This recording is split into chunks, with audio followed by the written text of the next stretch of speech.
প্রিয় দর্শক বন্ধুরা, এই মুহূর্তের জন্য আপার প্রাইমারি থেকে ব্যাক টু ব্যাক দুটি গুরুত্বপূর্ণ খবর আপডেট উঠে আসছে।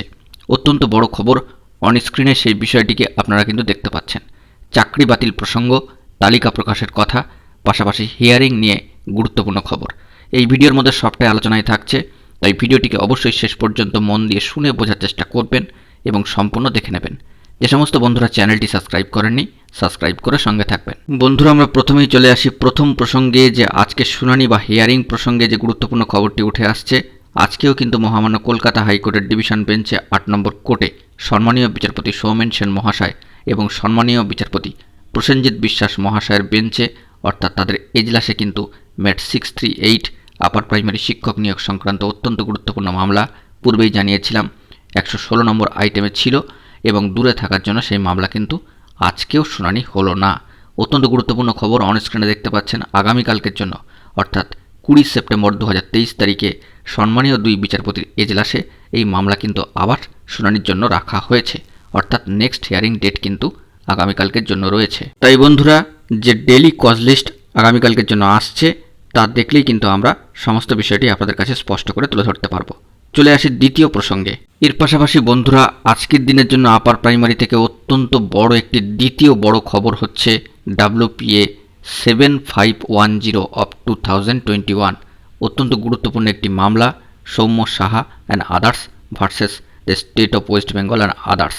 আপার প্রাইমারির ক্ষেত্রে আরও একবার চাকরি বাতিল প্রসঙ্গ এবং তালিকা প্রকাশের কথা কিন্তু উঠে এলো।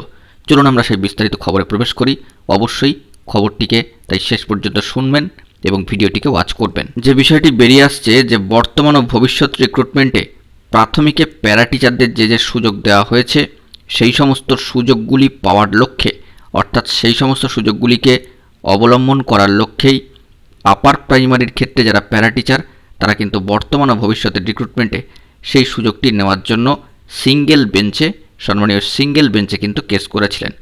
হিয়ারিংয়ের ফলাফল হয় তারা কিন্তু জিতে যান, কিন্তু বিষয়টি এরপর থেকেই শুরু হয়ে যায় অন্যরকম একটি দিকে মোড় নিচ্ছে, যে প্রাইমারির ক্ষেত্রে প্যারা টিচাররা ডিভিশন বেঞ্চে চলে যায় এরপরেই, অর্থাৎ আপার প্রাইমারি প্যারা টিচাররা জিতে যাওয়ার পরে সেখানে দেখা যাচ্ছে যে জাজমেন্ট একটা আসছে এবং সেখানে আপার প্রাইমারির ক্ষেত্রে প্যারা টিচার ক্যান্ডিডেটরা কার্যত হেরে গিয়েছিলেন।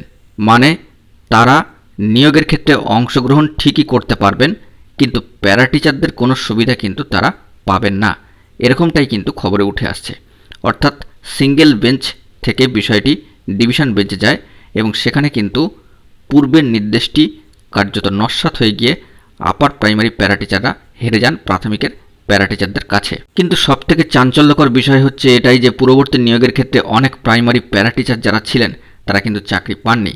তার কারণ সেই জায়গাটি অধিকার করেছিল বা দখল করেছিল আপার প্রাইমারি প্যারা টিচাররা।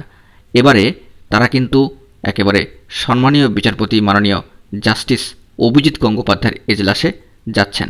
প্রথমত সেই সম্পর্কে বলা দরকার যে সম্মানীয় বিচারপতি অভিজিৎ গঙ্গোপাধ্যায়ের মহাশয়ের যে জাজমেন্টটি উঠে এসেছে, যে ডিভিশনের যে জাজমেন্ট, সেটাকে ভিত্তি করে যে সমস্ত আপার প্রাইমারি প্যারা টিচাররা যারা শিক্ষক হিসাবে নিযুক্ত আছেন, এবারে কিন্তু তাদেরই চাকরি বাতিল করলেন সম্মানীয় বিচারপতি অভিজিৎ গঙ্গোপাধ্যায় মহাশয় এবং ওই চাকরিরত শিক্ষকদেরই 1 সপ্তাহের মধ্যে কোর্টে জমা করতে হবে তালিকা প্রাথমিক শিক্ষা পর্ষদকে।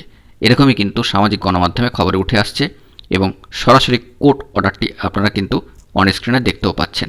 চাঞ্চল্যকর মোড় কিন্তু নিল এই মামলার ক্ষেত্রে। অবশ্যই গুরুত্বপূর্ণ একটি খবর আপার প্রাইমারির ক্ষেত্রে এবং ব্যাক টু ব্যাক দুটি খবর আপনাদের সামনে কিন্তু তুলে ধরলাম। বন্ধুরা, এখন এই পর্যন্তই। এই ধরনের গুরুত্বপূর্ণ আপডেটগুলি পাওয়ার জন্য চ্যানেলটিকে সাবস্ক্রাইব করে সঙ্গে থাকুন। ধন্যবাদ।